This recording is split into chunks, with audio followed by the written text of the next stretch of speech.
If you're asking someone for 15 to 20 minutes of their time, the least you can do, the least, is to be prepared for that call. Hi everyone, I'm Alicia and welcome back to my channel.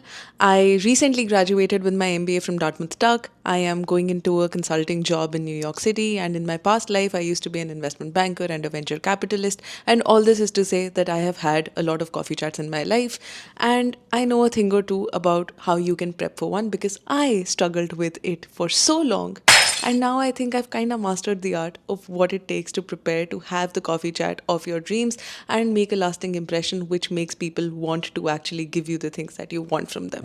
In this video, I want to talk about 3 things that you can do to prepare for your next coffee chat to ensure that it is the coffee chat of your dreams. And without further ado, let's dive into number 1, which will sound very basic, but you really need to do it. Make use of this website called linkedin.com and research the person well in advance. And why it's important. Some people have very extensive details on their LinkedIn. Some people don't share that much, but if you Google search, you will find something about them.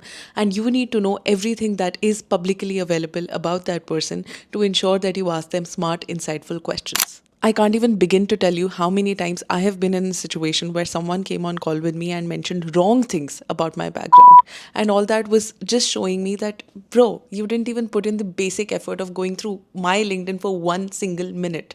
Why would you say that I'm from school X when I went to school Y? Like, this is just basic. You need to read all these things and remember those things about that person before you talk to them.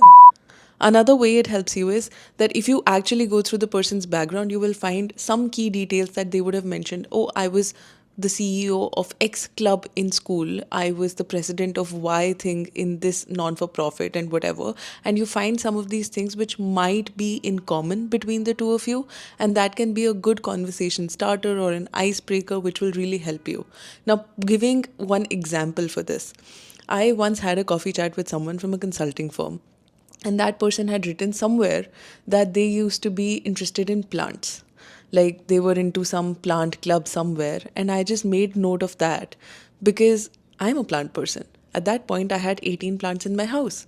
So that became a conversation starter for us. And that actually made me have such a good rapport with this person just because I pointed out that one thing, which I just remembered and then I brought it up in the conversation. And we built such a strong rapport between us that made me get interview invites to that company, which otherwise wouldn't have happened because before that, honestly, I was not on the right track. But this conversation, which was supposed to be just a 20-minute thing, ended up going for 30-35 minutes because we honestly just spent 10-15 minutes discussing plants and plant shoppings and stores and whatever, which was completely unrelated, but that made us establish a bond and now we are still in touch.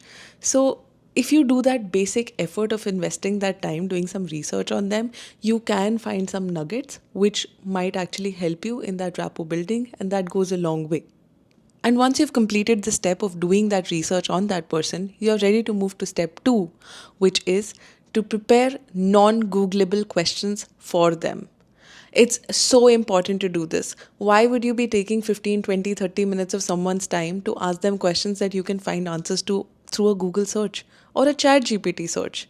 No one wants to tell you things like what kind of a GMAT score you need to get into this school. You can find this on Google. No one wants to tell you what kind of a salary you can expect from this role. Especially like if you word it as how much money do you make. Never ask someone that. That's a very rude thing to ask someone. So just avoid it. But what are some of the good questions that you can ask? And how do you know if it's an appropriate question or not? So usually in coffee chats, ideally you should ask things that are open-ended questions and not yes or no questions. But you'll be able to do that if you make a list of 5 to 10 questions in advance for that person, which are kind of specific but also open-ended, which allow them to share details about their background, their story, their experiences, and you can draw upon like those stories and create your next question from that.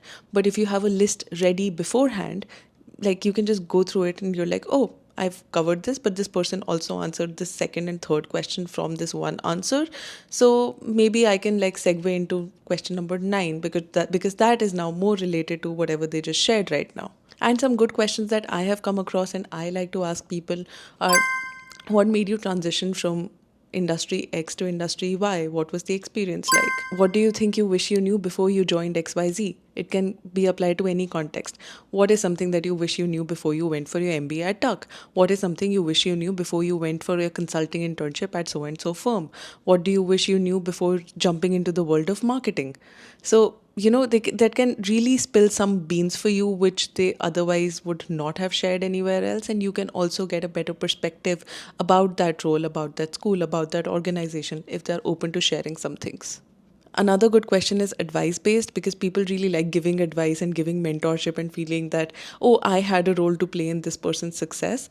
So you could ask, given whatever you know about my background and my interests so far in becoming someone like you or like following your career trajectory, what's something that you would recommend I do to increase my odds of getting this position after school, after wherever? And in this, they would be able to recommend some extracurriculars that you could do, some internships you could chase, or some people you need to speak with to increase your odds. And they would actually feel like helping you, be invested in your journey, your growth. So the TLDR version of this is no yes or no questions, and more questions that draw upon their experiences and insights and are open ended in nature.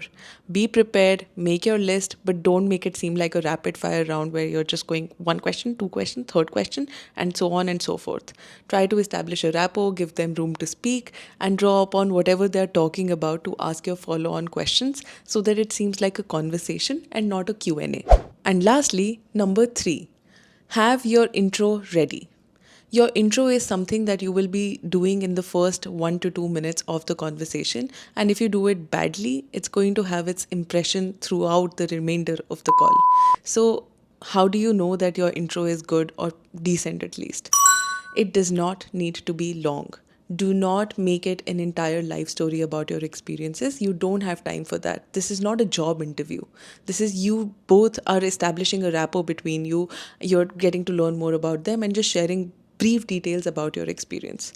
And 2, don't just like not do it at all. People just don't introduce themselves and are like, oh, I was wanted to get on a call with you to understand X, Y, and Z. No, no, no, no, no. You need to introduce yourself. But what is a good intro?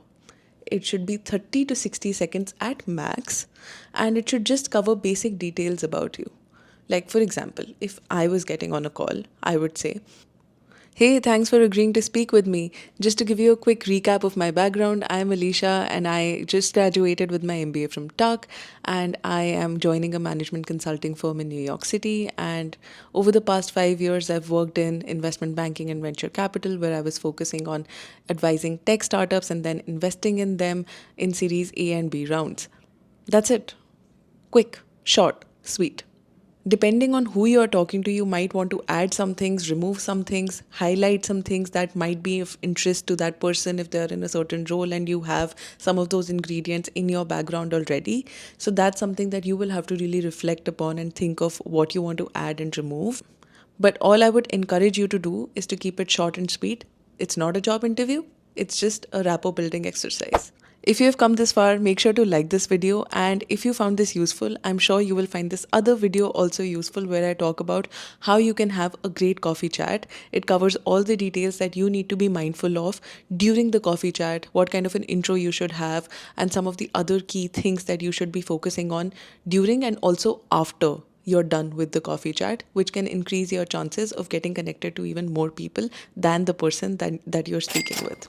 Make sure to subscribe so that you don't miss on future videos, and I'll see you later.